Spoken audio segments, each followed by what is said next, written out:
Sejam muito bem-vindos ao Mais Pet. Hoje iniciamos uma nova safra de playlists dentro da playlist Mais Pet, falando exclusivamente de saúde animal. Meu cachorro tá com diarreia.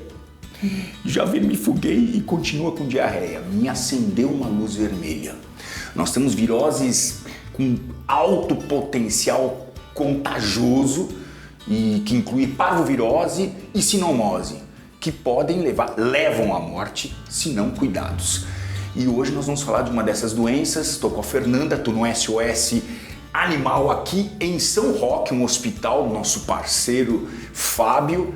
Vem pra cá, Fernanda. Hoje tô em desespero, já não tô em desespero total porque, enfim, já passou por, já fez alguns exames e me parece que tá tudo bem, mas é um alerta. É um alerta. Diarreia crônica, você tá com diarreia com sangue, são sintomas que... De diversas doenças. Então, assim, eu não posso chegar pra você e falar, é esse o diagnóstico. Diarreia, vômito, são sinais clínicos de diversas doenças. Então, eu tenho que fazer exames específicos e acompanhando esse paciente. O que é muito comum na nossa rotina? Giardia, tá? Que é um protozoário, que ele é como se fosse um parasita intestinal, tá? Esse é menos mal, né? Se for uma giardia, é menos mal. É menos mal. Tá. Nós temos, muito comum em filhote, a parvovirose, tá? Que leva à morte. Pode levar à morte se você não tomar os cuidados, né? Geralmente eles morrem por desnutrição e desidratação. É claro que depende muito da resposta imunológica do paciente. É uma resposta individual. Mas geralmente a gente consegue salvar porque hoje a gente já tem muito conhecimento. Tá. E a mais grave de todas, sem dúvida, é a sinomose. É a sinomose. Bom, o assunto hoje vai ser sinomose. Já deixa seu like, verifica se está inscrito no canal. Eu quero saber tudo. Primeiro, como eu posso prevenir a sinomose, que cuidados eu tenho que tomar, quão contagiosa é, ela passa de cachorro para cachorro, quão contagioso é isso, de cachorro para gato, de cachorro para gente, né? Então hoje nós vamos esclarecer tudo a respeito de sinomose. E é uma doença que não só ela tem um alto índice de mortalidade, mas ela pode deixar sequelas neurológicas muito irreversíveis para o resto da vida. Então é algo que você precisa saber, e precisa saber porque às vezes, cara, um erro na idade, especialmente quando o cachorro, né, é mais novinho, um erro de manejo do seu cachorro pode ser fatal.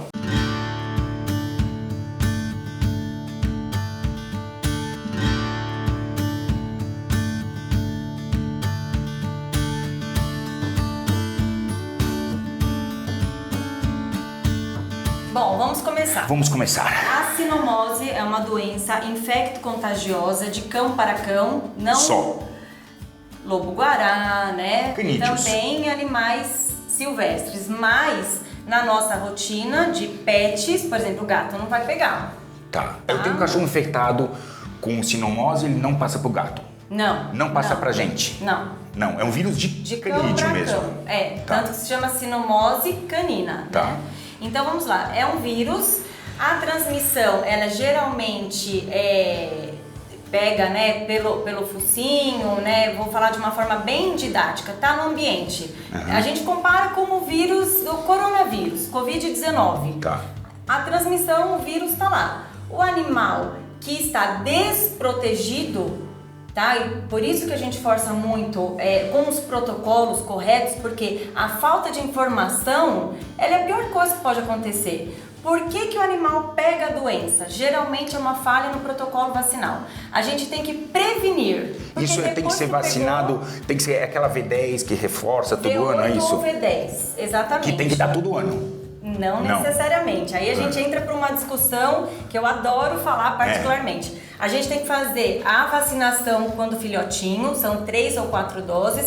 Vai depender aí de quando você começou essa vacinação, porque muito pequenininho, ainda está mamando, os anticorpos maternos competem com a vacina. Então, às vezes eu entro com uma 4ª dose. No 2º ano eu também gosto. Chegou no 3º ano de vida, precisa vacinar? Não sei. O animal tem anticorpos contra a doença? Eu gosto de fazer uma pesquisa. Eu não vacino de forma automática para V10. Tá. Então eu faço teste de anticorpos para as principais doenças infectocontagiosas aqui do Brasil. Isso faz como? Com hemograma? Eu coleto sangue e mando para o status vacinal. Tá. Então, sinomose, hepatite, parvovirose. Vem uma resposta de 0 a 6. Então, a partir de 3, 4, o animal já tem capacidade ele já tem anticorpos. Então, se ele tiver contato, ele consegue se proteger. Entendeu? Então eu entendo que a fase mais crítica é nessa idade que... É nessa idade, na infância. Ele ainda na infância. Isso. Porque ele ainda não tem anticorpos. É por isso que entra a parte de manejo. Por isso que fala assim, você não deve passear com o cachorro na rua. Você tem um cachorro novo em casa, que é ainda um pup, ainda um filhotinho. Você passeia, tem que tirar o teu sapato quando você chega dentro de casa. Porque você traz essa doença. Esse vírus, ele vive, tá na rua. E aqui a nossa região, assim, ela é simplesmente lotada. Lotada. É uma rotina de todos os médicos veterinários. Quanto tempo vive um vírus desse na... Você acredita que esse vírus é fácil, muito mais fácil, por exemplo, do que a parvovirose? É só você assim, porque antigamente falava, tem que ficar 1 ano, não pode entrar um filhotinho no ambiente. Não, se você fizer uma correta higienização, você consegue matar fácil esse vírus. O que significa uma correta higienização? Você usar, por exemplo, Herbalvet, Cândida, deixar de molho, ele é fácil de morrer, ele morre em temperaturas bem altas. Então, por exemplo, na internação, a gente pega uma baia e bota fogo, porque a partir de 52 graus você já mata esse vírus. Aquelas vassouras de fogo. Vassoura de fogo, exatamente. Mas eu vivo numa casa, não dá pra fazer vassoura de fogo. Passa o quê? Herbalvet, Cândida. Tem que ter o quê? O que tem que ter no produto que faz efeito? Qual que é o composto aí? A Cândida, que é a amônia quaternária. É a amônia quaternária. Isso, só que você tem que deixar de molho no ambiente, né? Porque o vírus ele precisa de um tempo de contato com esse produto para poder ser desativado, para poder morrer. Entendeu? Então é isso. Bom, aí vamos lá. Tá. Sinais clínicos da parvovirose. Ela é muito inespecífica, porque depende de onde o vírus entrou. Aonde ele entra, ele vai degenerando. Então começa geralmente por uma diarreia sanguinolenta. Pode ir para virar uma pneumonia, então o animal começa a apresentar uma tosse, tá? Dermatopatias, problemas dermatológicos, conjuntivites. Ela é muito fofa. A doença entrou no sistema nervoso central. Qual que é o sinal clínico que o animal vai ter? Depende do local que o vírus entrar. Porque esse vírus ele tem a capacidade de degenerar a barreira hematoencefálica, que é uma barreira exclusiva do sistema nervoso central. E aí ele degenera, né? Ele estraga a barreira hematoencefálica, entra, e aí o que ele causa? Uma inflamação e vai degenerando, vai destruindo tudo. Vamos lá, agora vamos entrar no exame desse cara aqui. O que você começa a observar? Diarreia, geralmente sanguinolenta, tá? Sangue com sangue nas fezes. Tosse, dificuldades respiratórias, ausculta do pulmãozinho, a gente já vê uma possível pneumonia, secreção no nariz, ocular por causa de uma conjuntivite, tá? Esse é geralmente o passo a passo da doença. Se esse vírus entrar diretamente no sistema nervoso central, que é composto, né, cabeça e medula espinhal, tá? Aí vai depender do local de lesão. Então o animal geralmente começa com uma ataxia, que é uma dificuldade de locomoção pelos membros pélvicos, pelas patinhas de trás. Então ele começa como se fosse assim, rebolando, tá? E aí isso vai evoluindo, vai indo para os membros da frente, ele pode apresentar paralisia, né, plegia, que Mas fraqueza. Isso já, quer dizer... Não necessariamente. Tem animal que começa, não tem nada, tá perfeitinho, de repente começa a andar rebolando com uma fraqueza das patinhas de trás. Pode ser um dos primeiros sintomas. Pode. Por isso que depende de onde o vírus entrar. Você não certamente não tá com nada, que eu já vi que você tá com tudo. Mas eu sou bonita e eu sei disso.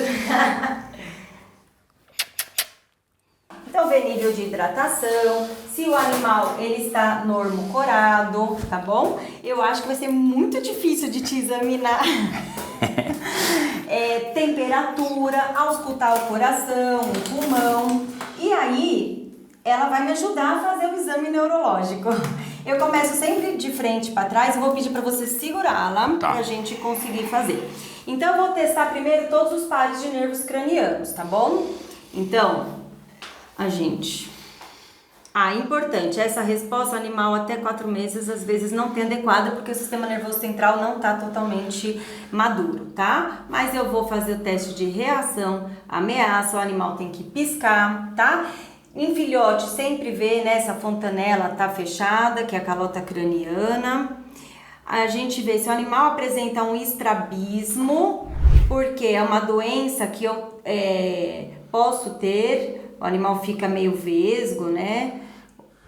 Aí eu vou fazendo para ver se ele tem nistagmo, que é movimentação ocular, porque esse vírus ele pode afetar o sistema vestibular, que é como se fosse uma labirintite, então ele fica com nistagmo. Geralmente animal com sinomose, se o vírus ele afetar o sistema vestibular, que é como se fosse a parte de labirintite, Sim. ele fica com nistagmo, head tilt, que é a cabecinha inclinada, tá? Enfim, então a gente levanta aqui e eu vejo se ele tem algum movimento ocular que me chame a atenção, tá bom? Tudo isso eu também tenho um vídeo e vou te mostrar. Ok. Aí eu tenho que ver os olhos, eles têm, para fazer as movimentações oculares, eu tenho 3 pares de nervos cranianos. Então a gente vai pôr aqui, eu vou, ó, tá vendo? Tá piscando, ele tá com uma boa reação.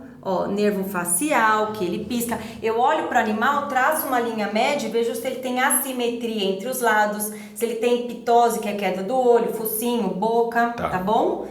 Tudo isso o vírus da sinomose pode causar. Convulsão é uma coisa um sinal clínico bem importante e comum na sinomose. Aí a gente vê, eu precisaria apagar a luz aqui, mas a gente vê se ele tem uma resposta pupilar à incidência de luz, então ele tem que ter uma redução da pupila, tá? Dos 2 olhos, consensual.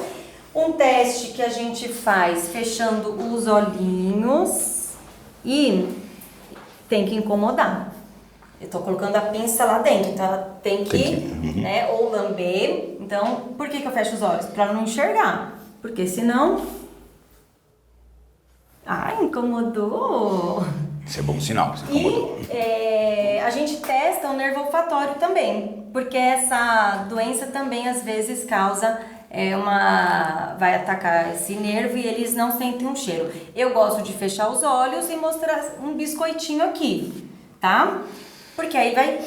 Opa, tem alguma coisa gostosa aqui pra comer, tá bom? Então, basicamente é isso. Testei os pares de nervos cranianos, agora eu vou... posso pegar um pouquinho para fazer aqui a parte de propriocepção. Quer dizer, não existe algo que eu possa, como faço um exame e já saio o diagnóstico, então? Olha, o seu exame físico é o mais importante, porque dá muito falso negativo na sinomose. Eu tenho um período, tá, para fazer. Eu gosto mais de PCR, tá? E eu faço um pool de amostra. O que é isso? Eu pego urina, que é o mais importante, sangue total e fezes, e até posso pegar conjuntiva, então uma secreção, se o animal tiver, e mando para análise. Só que assim, até 30, no máximo 60 dias, depois eu nem pego mais, tá bom? Agora vamos supor, se esse vírus estiver exclusivamente no sistema nervoso central, adianta eu pegar sangue? Não, tem que pegar líquor. Tá. Pra gente é difícil, Richard, é difícil, tá? Porque a doença, ela se manifesta de maneiras diferentes. E às vezes a gente fica com dúvida, entendeu? Então aí a gente vai palpando a coluna, tá? Mas basicamente é isso, para ver se tem alguma dor, ver aqui o tônus muscular, tá? Para ver se tá flácido, molenga ou se tá rígido, tudo isso vai me falando o local de lesão. Entendeu? Ver se o animal tem febre. Geralmente essa doença, o animal tem febre, mas não é uma regra. Você entende como é difícil? Tá? Mas e outra coisa, um sinal muito característico é a mioclonia, que são esses movimentos repetitivos musculares, tá? Aí eu acho que a gente pode falar um pouquinho de tratamento e prognóstico. Vamos dizer, foi diagnosticado e deu positivo. E agora? O que eu faço? Não tem tratamento específico. Não existe um antiviral para sinomose, olha, a gente vai tratar e vai melhorar, pegamos no começo da doença, show de bola. Não. O tratamento, o que a gente preconiza, é uma doença que causa inflamação. Então eu entro com anti-inflamatório. Eu tenho que entrar com antibiótico, tem alguns específicos que a gente dá preferência, tá? Porque é uma doença que causa outros efeitos, como pneumonia, diarreia, então eu evito tanto a infecção, mas assim, que baixa resistência, doenças bacterianas, exatamente. Aí vem os oportunistas que entram. Exatamente. Bactérias que falam, opa, vamos entrar lá e trazer um caos para esse sistema, tá? Então a gente entra com antibiótico, a gente entra... Aí vai depender muito do sinal clínico do paciente. Tem que internar. Nem sempre. Se o animal estiver comendo, estiver ativo, estiver bem, a gente consegue em casa. Mas se ele parou de comer, muita diarreia, não posso deixar o animal com diarreia desidratado em casa. Soro, tem que colocar no soro. Vômito, né? Mais uma vez, cara, tem que tomar vacina adequada, não é na padaria, ok? É na clínica veterinária.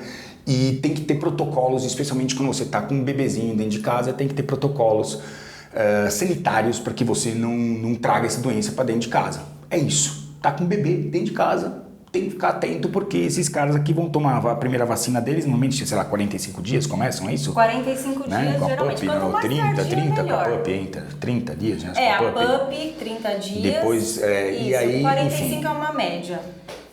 É isso, tá? E nós vamos na próxima saber a respeito sobre parvovirose, tá? São outro vírus também mortal, mas que tem, enfim, tem as suas características que são diferentes aqui da sinomose. Beleza? Curtiu? Segue a gente aqui. As informações do hospital do SOS Animal estão aqui no primeiro comentário fixado. Tem também... Você tem rede social? Tenho. Veterinária Fernanda Távora. Tá também anexado aqui na nossa, no primeiro comentário, beleza? Até a próxima. Valeu!